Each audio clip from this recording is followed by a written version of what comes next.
Feliz y bendecido día, aprendiendo un curso de milagros. El secreto de la verdadera oración es olvidarte de las cosas que crees necesitar. Pedir algo específico es igual que ver el pecado primero y luego perdonarlo. Del mismo modo, al orar pasas por alto tus necesidades específicas, tal como las ves, y las dejas en manos de Dios. Ahí se convierten en los regalos que le haces, pues le dicen que no antepondrás otros dioses a Él, ni que quieres otro amor que el suyo. Este libro es un comienzo, no un final.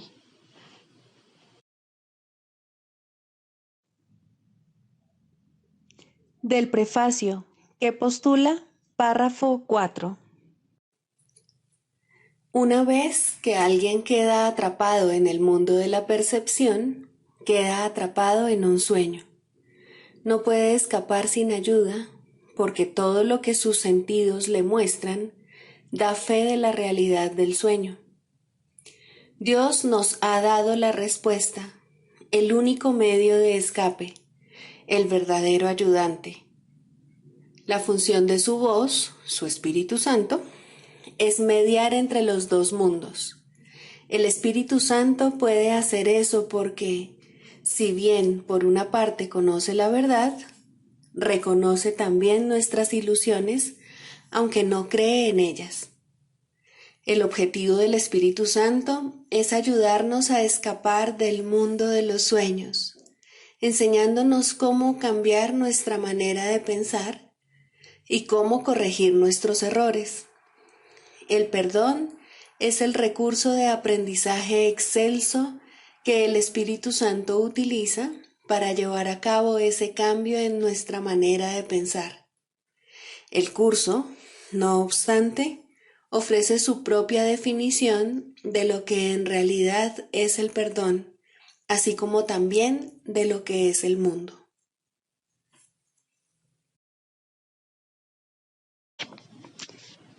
Introducción. Este es un curso de milagros. Es un curso obligatorio. Solo el momento en que decides tomarlo es voluntario. Tener libre albedrío no quiere decir que tú mismo puedas establecer el plan de estudios. Significa únicamente que puedes elegir lo que quieres aprender en cualquier momento dado. Este curso no pretende enseñar el significado del amor, pues eso está más allá de lo que se puede enseñar. Pretende, no obstante, despejar los obstáculos que impiden experimentar la presencia del amor, el cual es tu herencia natural. Lo opuesto al amor es el miedo, pero aquello que todo lo abarca no puede tener opuestos. Este curso puede, por lo tanto, resumirse muy simplemente de la siguiente manera. Nada real puede ser amenazado. Nada irreal existe. En esto radica la paz de Dios.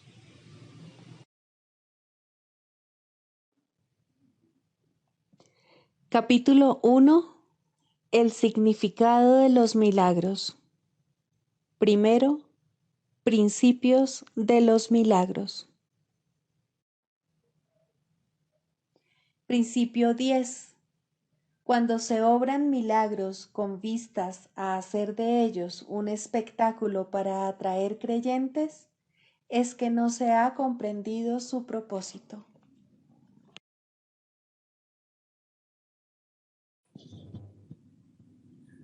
Capítulo 2. La separación y la expiación. Segundo, la expiación como defensa. Puedes hacer cualquier cosa que yo te pida. Te he pedido que obres milagros y he dejado claro que los milagros son naturales, correctivos, sanadores y universales. No hay nada que no puedan lograr, pero no pueden llevarse a cabo con un espíritu de duda o de temor. Cuando tienes miedo de algo, estás admitiendo que ello tiene el poder de hacerte daño. Recuerda que donde esté tu corazón, allí también estará tu tesoro. Crees en lo que consideras valioso. Si tienes miedo, es que estás equivocado con respecto a lo que es valioso. Tu entendimiento inevitablemente evaluará erróneamente, y al otorgar el mismo poder a todos los pensamientos, destruirás inevitablemente la paz. Por eso es por lo que la Biblia habla de la paz de Dios que supera todo razonar. No hay error que pueda alterar esa paz en lo más mínimo. Dicha paz no permite que nada que no proceda de Dios te afecte. Este es el uso correcto de la negación. No se usa para ocultar nada, sino para corregir el error. Lleva todos los errores ante la luz, y puesto que el error es lo mismo que la oscuridad, corrige todos los errores automáticamente. La auténtica negación es un poderoso mecanismo protector. Puedes y debes negar toda creencia de que el error puede hacerte daño. Esta clase de negación no oculta, sino que corrige. Tu mente recta depende de ella. Negar el error es una sólida defensa en favor de la verdad, pero negar la verdad da lugar a creaciones falsas, las proyecciones del ego. La negación del error, puesta al servicio de la mente recta, libera a la mente y restablece la libertad de la voluntad. Cuando la voluntad es realmente libre, no puede crear falsamente porque solo reconoce la verdad. Puedes defender la verdad así como el error. Los medios son más fáciles de entender después de que se ha establecido firmemente el valor del objetivo. Pero lo que hay que tener en cuenta es cuál es su propósito. Todo el mundo defiende su tesoro y lo hace automáticamente. Las preguntas esenciales son, pues, ¿qué es realmente importante para ti? ¿Y cuán importante lo es? Una vez que hayas aprendido a tener en cuenta estas preguntas y a tenerlas presentes en todas tus acciones, tendrás muy poca dificultad en clarificar los medios. Los medios están a tu disposición siempre que los pidas. Puedes, sin embargo, ahorrar tiempo si no aplazas innecesariamente este paso. Un enfoque correcto lo acortará enormemente. La expiación es la única defensa que no puede usarse destructivamente porque no es un recurso que tú mismo hayas inventado. El principio de la expiación estaba en vigor mucho antes de que ésta comenzara. El principio era el amor, y la expiación fue un acto de amor. Antes de la separación, los actos eran innecesarios porque no existía la creencia en el tiempo ni en el espacio. Fue solo después de la separación cuando se planearon la expiación y las condiciones necesarias para su cumplimiento. Se necesitó entonces una defensa tan espléndida que fuese imposible usarla indebidamente, aunque fuese posible rechazarla. Su rechazo, no obstante, no podía convertirla en un arma de ataque, que es la característica intrínseca de otras defensas. La expiación, pues, resulta ser la única defensa que no es una espada de dos filos. Tan solo puede sanar. La expiación se instituyó dentro de la creencia en el tiempo y en el espacio para fijar un límite a la necesidad de la creencia misma y, en última instancia, para completar el aprendizaje. La expiación es la lección final. El aprendizaje en sí, al igual que las aulas donde tiene lugar, es temporal. La capacidad para aprender carece de valor cuando ya no hay necesidad de cambiar. Los que son eternamente creativos no tienen nada que aprender. Tú puedes aprender a mejorar tus percepciones y puedes convertirte progresivamente en un mejor alumno. De este modo habrá cada vez más armonía entre la creación y tú, pero la filiación en sí es una creación perfecta y la perfección no tiene grados. El aprendizaje tiene sentido únicamente mientras se crea en diferencias. La evolución es un proceso en el que aparentemente pasas de una etapa a la siguiente, corriges tus previos tropiezos yendo hacia adelante. Este proceso es realmente incomprensible en términos temporales, puesto que retornas a medida que avanzas. La expiación es el medio a través del cual puedes liberarte del pasado a medida que avanzas. La expiación desvanece los errores que cometiste en el pasado, haciendo de este modo innecesario el que sigas volviendo sobre tus pasos sin avanzar hacia tu retorno. En este sentido, la expiación ahorra tiempo, pero al igual que el milagro al que sirve, no lo abole. Mientras siga habiendo necesidad de expiación, seguirá habiendo necesidad de tiempo, pero la expiación, en cuanto que plan que ya se ha completado, tiene una relación única con el tiempo.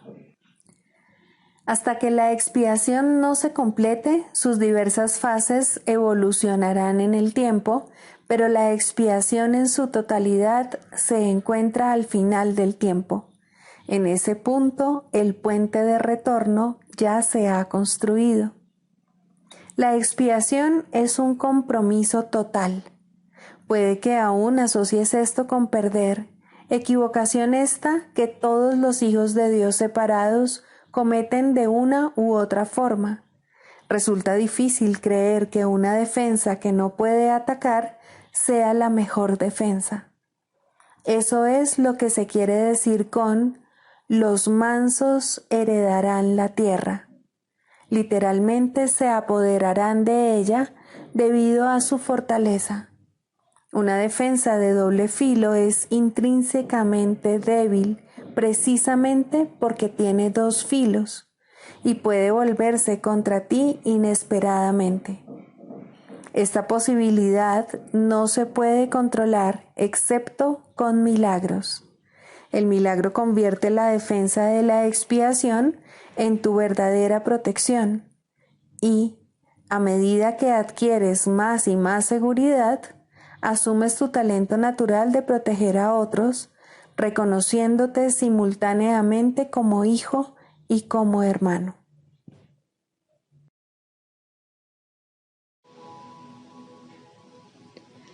Libro de ejercicios, lección 83. Hoy repasamos estas ideas. Mi única función es la que Dios me dio. No tengo otra función salvo la que Dios me dio. Este reconocimiento me libera de todo conflicto, porque significa que no puedo tener metas conflictivas. Al tener un solo propósito, siempre estoy seguro de lo que debo hacer, de lo que debo decir y de lo que debo pensar. Toda duda no puede sino desaparecer cuando reconozco que mi única función es la que Dios me dio. Las aplicaciones más concretas de esta idea podrían hacerse con las siguientes variaciones. Mi percepción de esto no altera mi función. Esto no me confiere una función distinta de la que Dios me dio. No me valdré de esto para justificar una función que Dios no me dio. Segunda idea, mi función y mi felicidad son una.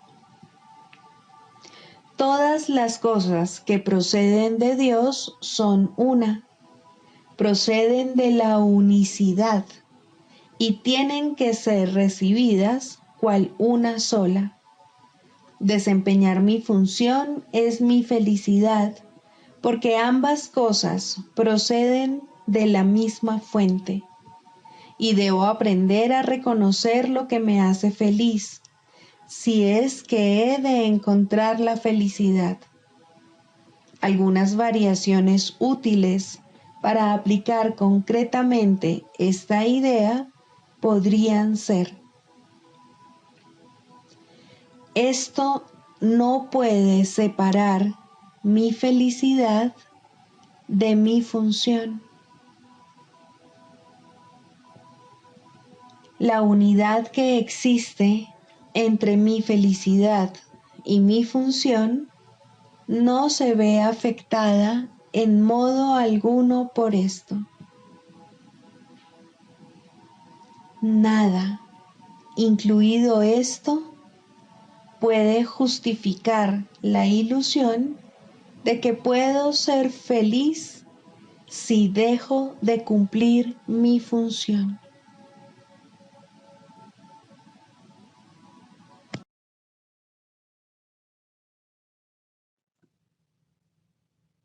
Del manual para el maestro, pregunta 4. ¿Cuáles son las características de los maestros de Dios? 4. Mansedumbre. Para los maestros de Dios, el daño es algo imposible. No pueden infligirlo ni sufrirlo. El daño es el resultado de juzgar. Es el acto deshonesto que sigue a un pensamiento deshonesto. Es un veredicto de culpabilidad contra un hermano y por ende contra uno mismo. Representa el fin de la paz y la negación del aprendizaje. Demuestra la ausencia del plan de aprendizaje de Dios y el hecho de haber sido sustituido por la demencia. Todo maestro de Dios tiene que aprender, y bastante pronto en su proceso de formación, que hacer daño borra completamente su función de su conciencia. Hacer daño le confundirá y le hará abrigar sospechas y sentir ira y temor. Hará que le resulte imposible aprender las lecciones del Espíritu Santo. Tampoco podrá oír al Maestro de Dios, quien solo puede ser oído por aquellos que se dan cuenta de que hacer daño, de hecho, no lleva a ninguna parte y de que nada provechoso puede proceder de ello.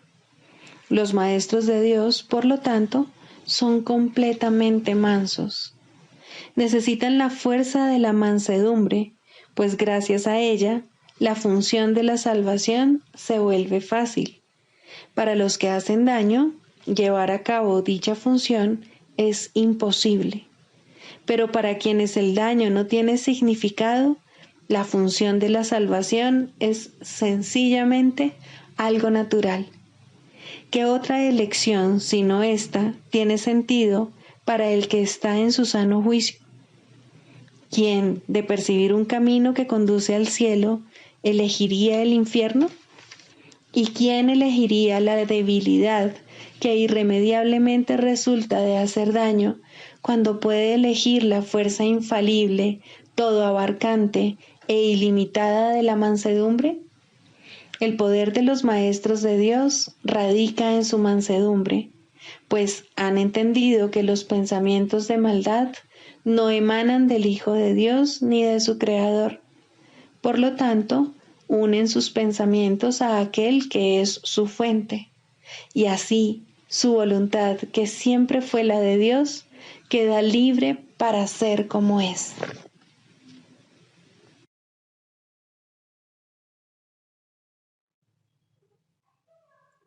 Manual para el maestro, pregunta 24.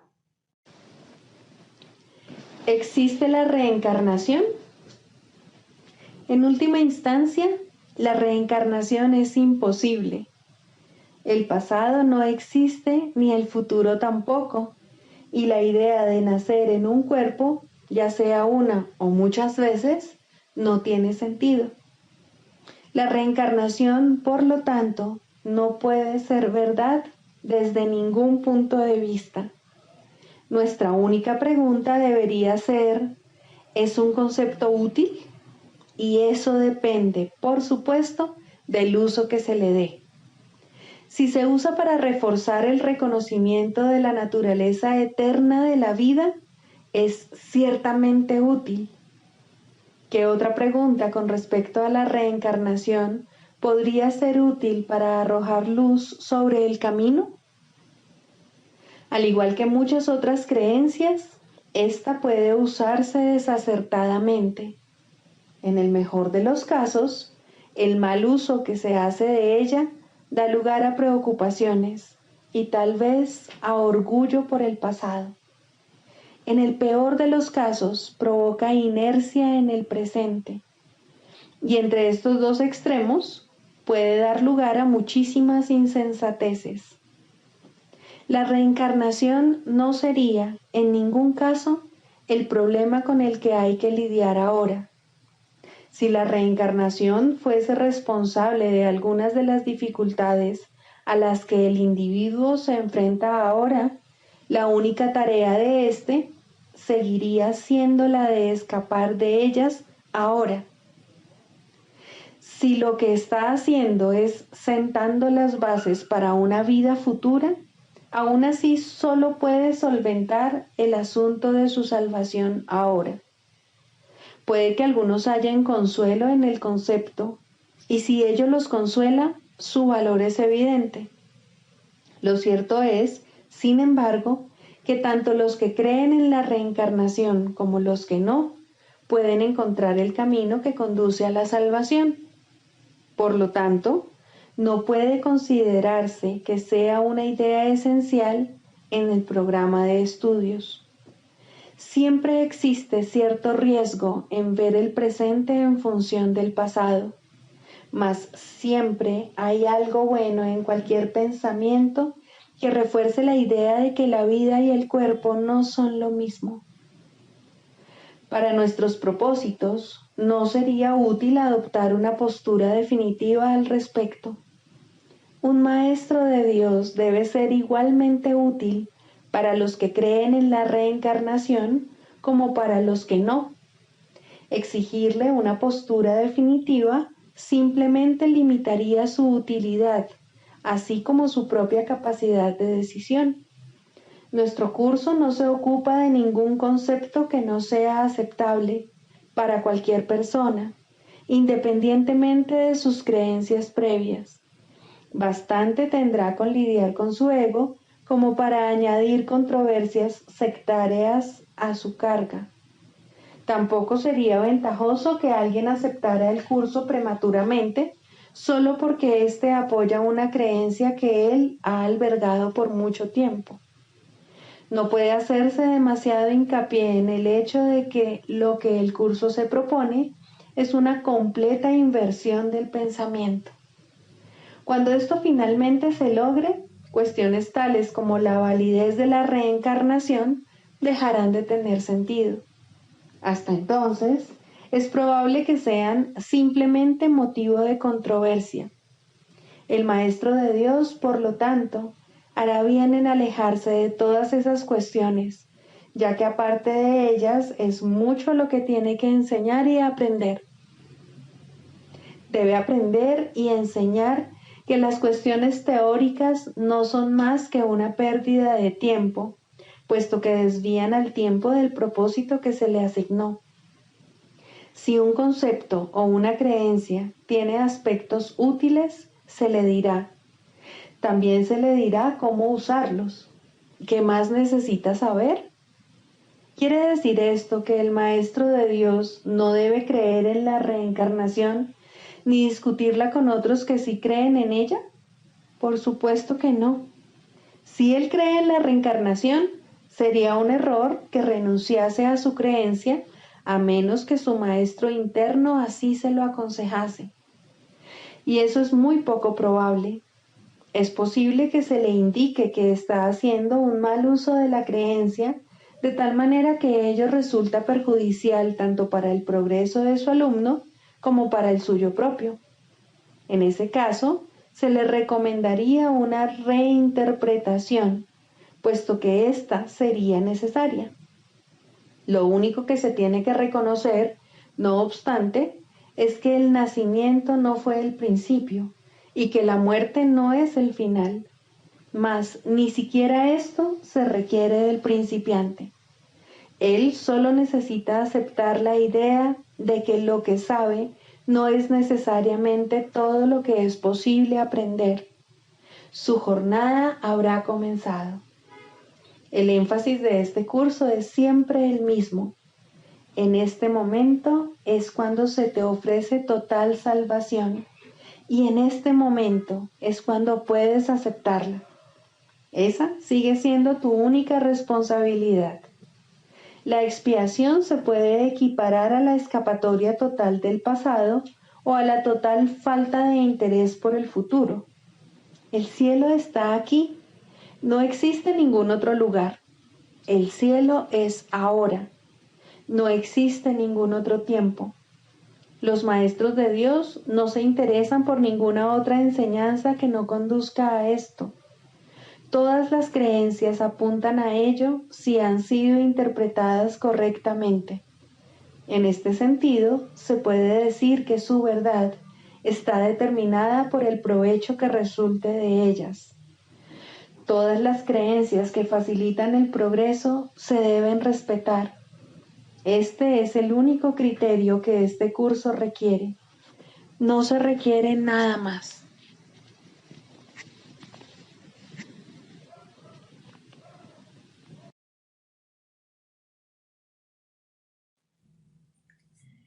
Manual para el maestro. Clarificación de términos. 4. La percepción verdadera, el conocimiento.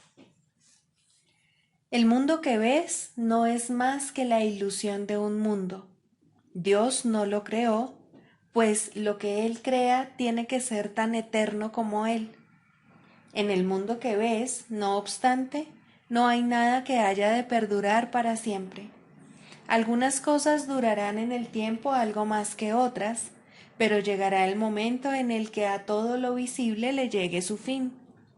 Los ojos del cuerpo no son, por lo tanto, el medio a través del cual se puede ver el mundo real, pues las ilusiones que contemplan solo pueden conducir a más ilusiones de la realidad. Y eso es lo que hacen, pues todo lo que los ojos del cuerpo ven no solo no ha de durar, sino que además se presta a que se tengan pensamientos de pecado y culpabilidad. Todo lo que Dios creó, por otra parte, está por siempre libre de pecado y por ende, por siempre libre de culpabilidad.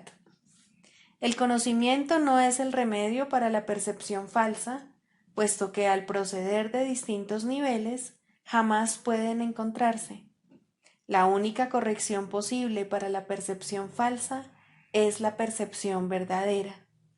Esta no perdurará, pero mientras dure, su propósito será sanar. La percepción verdadera es un remedio que se conoce por muchos nombres. El perdón, la salvación, la expiación y la percepción verdadera son todos una misma cosa. Son el comienzo de un proceso cuyo fin es conducir a la unicidad que los trasciende a todos. La percepción verdadera es el medio por el que se salva al mundo de las garras del pecado, pues el pecado no existe. Y esto es lo que la percepción verdadera ve. El mundo se yergue como un sólido muro ante la faz de Cristo, pero la percepción verdadera lo ve solo como un frágil velo, tan fácil de descorrer que no podría durar más de un instante. Por fin se ve el mundo tal como es, y ahora no puede sino desaparecer, pues en su lugar ha quedado un espacio vacío que ha sido despejado y preparado. Donde antes se percibía destrucción, aparece ahora la faz de Cristo, y en ese instante el mundo queda olvidado y el tiempo acaba para siempre al disolverse el mundo en la nada de donde provino. Un mundo perdonado no puede durar mucho. Era la morada de los cuerpos, pero el perdón mira más allá de ellos. En eso radica su santidad. Así es como sana. El mundo de los cuerpos es el mundo del pecado, pues sólo si el cuerpo existiese sería posible el pecado. El pecado acarrea culpabilidad tan irremediablemente como el perdón acaba con ella. Y una vez que ha desaparecido todo rastro de culpabilidad, ¿qué queda que pueda seguir manteniendo al mundo separado y fijo en su lugar? Pues la idea de lugar habrá desaparecido también junto con el tiempo. El cuerpo es lo único que hace que el mundo parezca real, pues, al ser algo separado, no puede permanecer donde la separación es imposible. El perdón prueba que es imposible porque no lo ve, y lo que entonces pasas por alto deja de ser comprensible para ti, tal como una vez estabas seguro de su presencia. Este es el cambio que brinda la percepción verdadera. Lo que antes se había proyectado afuera, ahora se ve adentro, y ahí el perdón deja que desaparezca. Ahí se establece el altar al Hijo, y ahí se recuerda a su Padre. Ahí se llevan todas las ilusiones ante la verdad y se depositan ante el altar. Lo que se ve como que está afuera no puede sino estar más allá del alcance del perdón, pues parece ser por siempre pecaminoso. ¿Qué esperanza puede haber mientras se siga viendo el pecado como algo externo? ¿Qué remedio puede haber para la culpabilidad?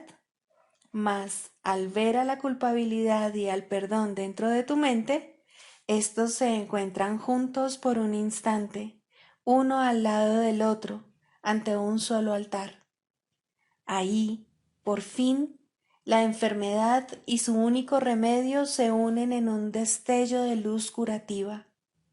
Dios ha venido a proclamar lo que es suyo. El perdón se ha consumado. Y ahora el conocimiento de Dios, inmutable, absoluto, puro y completamente comprensible, entra en su reino.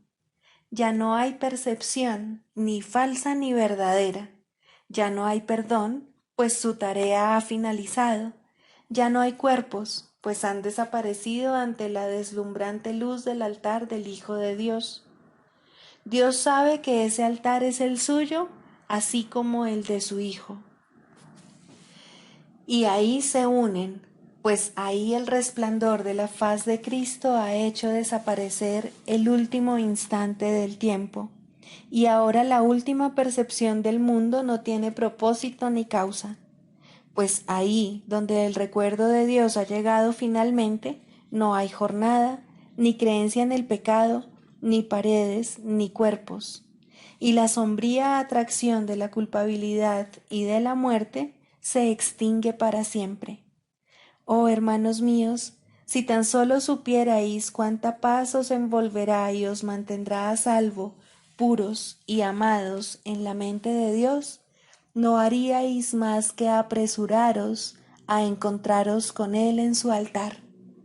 Santificados sean vuestros nombres y el suyo, pues se unen ahí, en ese santo lugar.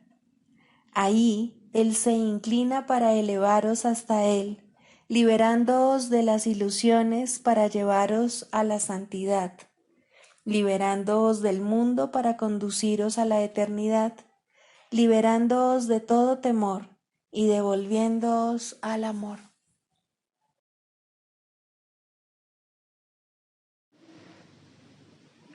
El proceso de la psicoterapia. 1. Los límites de la psicoterapia. El resultado ideal, no obstante, rara vez se alcanza. La terapia comienza con el descubrimiento de que la curación tan solo puede tener lugar en la mente, y los que ya creen esto se unen en psicoterapia, Puede que no lleguen mucho más lejos, pues nadie aprende más de lo que está dispuesto a aprender. Sin embargo, los niveles de disposición cambian y cuando el terapeuta o el paciente han alcanzado el siguiente nivel, se les ofrece una relación que se ajusta a su nueva necesidad. Tal vez se vuelvan a encontrar de nuevo y sigan adelante en la misma relación, haciéndola más santa. O quizá cada uno de ellos adquiera un nuevo compromiso. Mas una cosa es segura, los dos progresarán. Los retrocesos son temporales.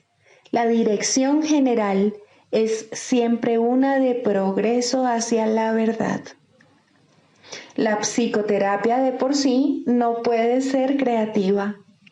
Este es uno de los errores que el ego fomenta, que él es capaz de un verdadero cambio y, por lo tanto, de verdadera creatividad. Cuando hablamos de la ilusión salvadora o el sueño final, no es eso lo que queremos decir, mas aquí radica la última defensa del ego. La resistencia es su manera de ver las cosas, su interpretación del progreso y del crecimiento. Estas interpretaciones son necesariamente erróneas, puesto que son ilusorias. Los cambios que el ego busca hacer no son realmente cambios, son solo sombras más profundas o tal vez diferentes patrones de nubosidad. Mas lo que está hecho de nada no puede calificarse como nuevo o diferente. Las ilusiones son ilusiones, la verdad, verdad. La resistencia, como se define aquí, puede ser un rasgo típico tanto en el terapeuta como en el paciente. En cualquier caso, limita la psicoterapia porque restringe sus miras. El Espíritu Santo no puede luchar contra las intrusiones del ego en el proceso terapéutico, pero Él esperará y su paciencia es infinita.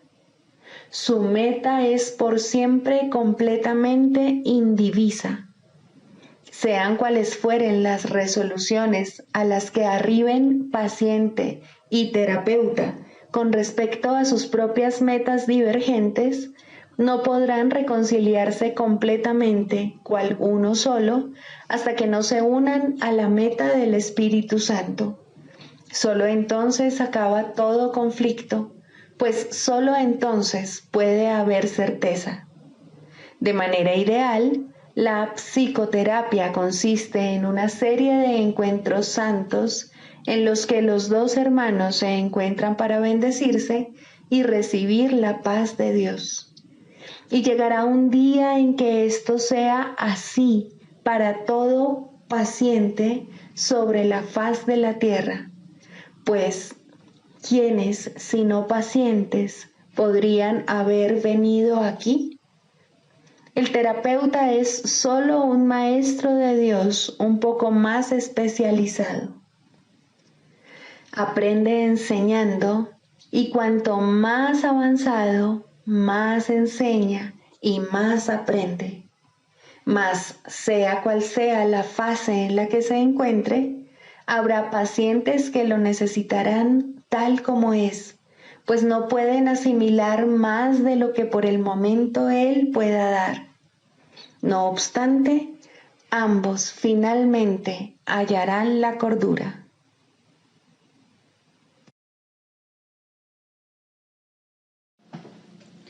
El canto de la oración. Cuarto, orar con otros. Hasta que, por lo menos, no comience el segundo nivel, uno no puede unirse a otros en oración, pues hasta ese punto, cada cual no puede sino pedir cosas diferentes. Mas, una vez que se ha cuestionado la necesidad de considerar a otro como un enemigo, y la razón para hacerlo se ha reconocido, aunque sea por un instante, resulta posible unirse a otros en oración. Los enemigos no comparten una misma meta, En esto se basa su enemistad.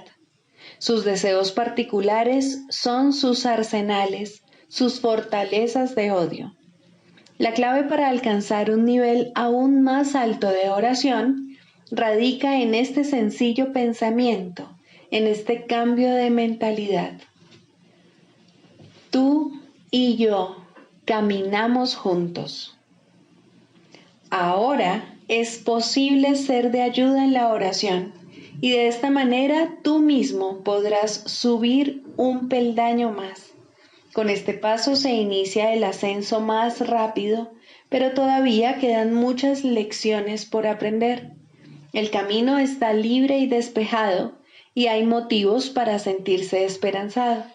Aún así, es posible que al comienzo lo que piden, incluso aquellos que se unen en oración, no sea la meta a la que la oración debería realmente aspirar. Incluso pueden pedir cosas juntos y así dar lugar a la ilusión de que comparten una misma meta. Pueden pedir juntos cosas específicas sin darse cuenta de que están pidiendo efectos sin causas, y esto no se les puede dar, pues nadie puede recibir tan solo efectos implorándolos a una causa de la que no provienen. De modo que incluso unirse a otros no es suficiente si los que oran juntos no preguntan, ante todo, ¿cuál es la voluntad de Dios? Solo de esta causa puede proceder la respuesta en la que todo lo específico se satisface y todos los deseos particulares se unifican. Orar por cosas específicas es pedir que de alguna manera el pasado se repita. Lo que antes se disfrutó o pareció disfrutarse, y lo que era de otro y él parecía amar, no son sino ilusiones del pasado. El objetivo de la oración es liberar el presente de su encadenamiento a las ilusiones del pasado y que la deje ser un remedio que se escoge libremente para corregir cada elección errónea que se haya tomado. Lo que la oración puede ofrecer ahora excede en tal medida todo cuanto antes pedías, que sería una lástima que te contentases con menos. Cada vez que oras, estás eligiendo tener nueva oportunidad. La sofocarías y encarcelarías en viejas prisiones cuando ha llegado la oportunidad de liberarte de todas ellas a la vez. No restrinjas tu pedir. La oración puede traer la paz de Dios. ¿Qué cosa ligada al tiempo podría darte más que esto durante el breve lapso que perdura antes de desmoronarse en polvo?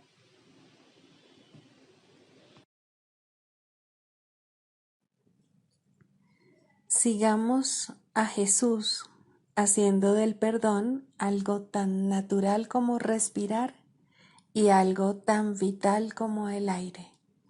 Amén.